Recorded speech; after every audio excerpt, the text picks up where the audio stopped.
atau uji nyali, itu pasti biasanya dilakuin sama orang-orang yang emang pengen nantangin, atau nggak pengen tahu keadaan makhluk itu di suatu tempat.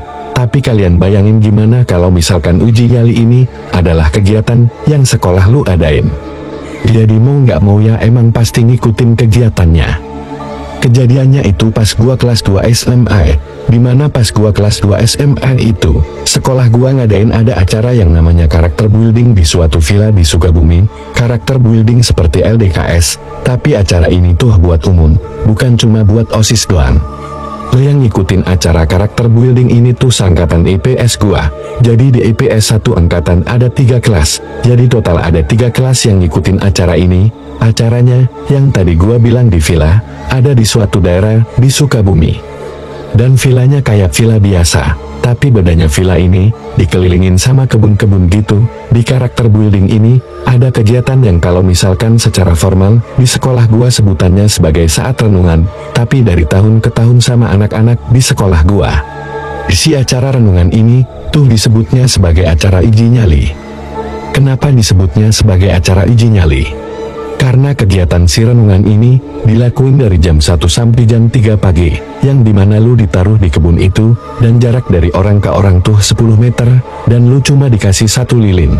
Jadi 1 lilin itu harus nyala dari jam 1 sampai jam 3, dan kalaupun lilin lu tiba-tiba mati, lu gak boleh nyalain lagi. Jadi lu harus dim dari jam 1 sampai jam 3. Kalau misalkan mikir secara logika, kegiatan ini diadain ya untuk melatih mental.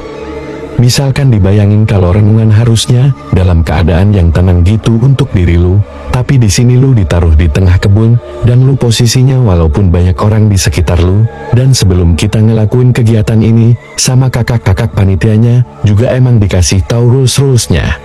Jadi seperti lu gak boleh ngomong sama temen sebelah lu gak boleh berisik, lu cuman boleh dim doang, dan lu gak boleh berisik, intinya lu gak boleh mengganggu yang ada di sekitar lu. Nah, di angkatan gue itu, ada satu anak cowok namanya Jaka. Jaka ini dia emang punya kebutuhan khusus di psikisnya. Gua gak bisa bilang dia autis secara penuh, tapi ya mendekati autis gitu. Intinya dia beda sama kita. Nah lu bayangin aja. Jadi di saat kita lagi di tengah-tengah kegiatan renungan itu, yang tadi gua bilang keadaannya harus hening, lu gak boleh berisik, lu gak boleh ganggu kanan kiri lu. Tiba-tiba si Jaka ini teriak. Tapi teriaknya yang kayak bukan, karena dia kenapa-napan, mungkin dia punya dunia sendiri, atau dia punya pemikirannya sendiri, makanya dia tiba-tiba teriak kayak gitu. Tapi kan, karena rules yang tadi udah dikasih tahu, akhirnya ketua kelompok gua tuh nyamperin Jaka untuk bilangin jangan berisik, intinya ditenangin lah, biar dia juga gak ngeganggu yang lain, terutama acara yang lagi dilakuin. Karena kita udah tahu dan paham dengan kondisinya Jaka seperti itu. Ya udah kita biasa aja, karena kita ngerti kondisinya Jaka yang kayak gitu. Kalau gua pribadi sih, di saat gua lagi ngelakuin perenungan itu, ya gua menghabiskan waktu gua selama 2 jam cuman merem doang. Gua merenungkan apapun itulah yang lagi ada di pikiran gua. Di saat posisinya gua lagi merem dan gua lagi merenungkan sesuatu, tiba-tiba gua mendengar suara Jaka lagi teriak-teriak. Tapi suara yang kali ini gue denger jauh banget posisinya, dari belakang gue, ya otomatis gue langsung nengok dong. Dan pas gue nengok, yang gue lihat adalah, emang bener Jaka teriak-teriak, tapi dia pas lagi teriak-teriak, dia sambil ngegoyangin pohon pisang itu. Tadi dia di sebelah gue kan, tapi yang kali ini kedua kalinya, dia pindah ke belakang dan teriak. Dia teriak-teriak sambil ngegoyangin pohon pisang itu. Di situ, karena suaranya kenceng banget, yang lain juga pasti pada dengar dong di situ. Ketua kelompok gue juga nyadar. Akhirnya ketua kelompok gue bangun dari tempat duduknya, nyamperin Jaka. Jaka langsung ditarik untuk duduk sebelah sama ketua kelompok gue. Posisinya tuh si ketua kelompok gue sama Jaka duduk di sebelah kiri gue, dengan jarak masih ada 10 meter. Karena kejadian si Jaka tadi teriak, otomatis baik gua maupun teman-teman sekitar pasti udah merasa gak enak don. Dan itu gak berhenti di situ aja, yang paling parahnya. Jadi itu udah mendekati jam 3, kurang lebih jam 3 kurang lah. Pas acaranya udah selesai, si Jaka lagi hening.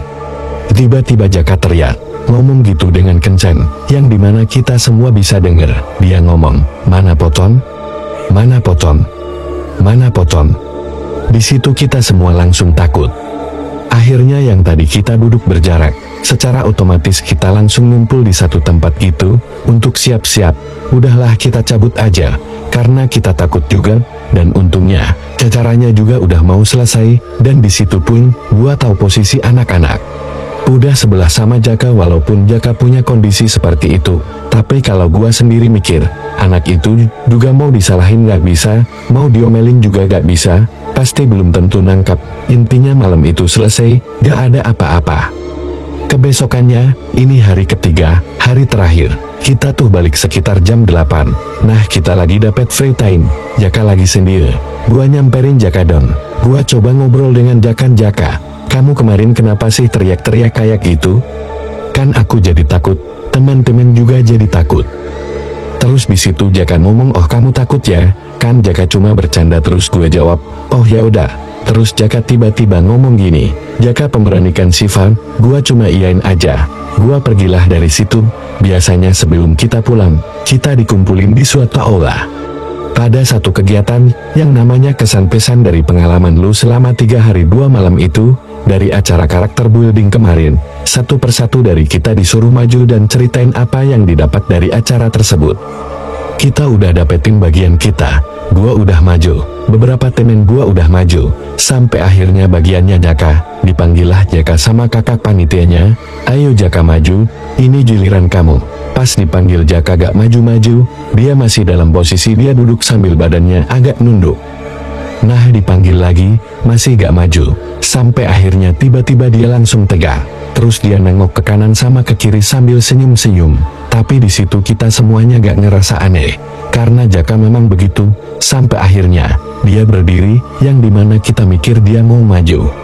Ternyata dia gak maju, dia cuma berdiri, dim di tempat dia duduk itu, sambil dia tangannya bersedekap dan dia senyum, ngeliatin ke kita sambil loncat-loncat.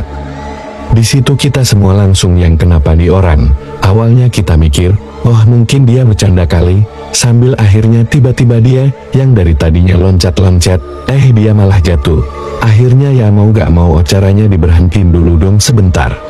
Ada beberapa kakak panitia yang nyamperin Jaka, intinya ngebantuin Jaka, karena posisi gua jauh, jadi gua gak bisa mendengar dengan jelas apa yang dia omongin.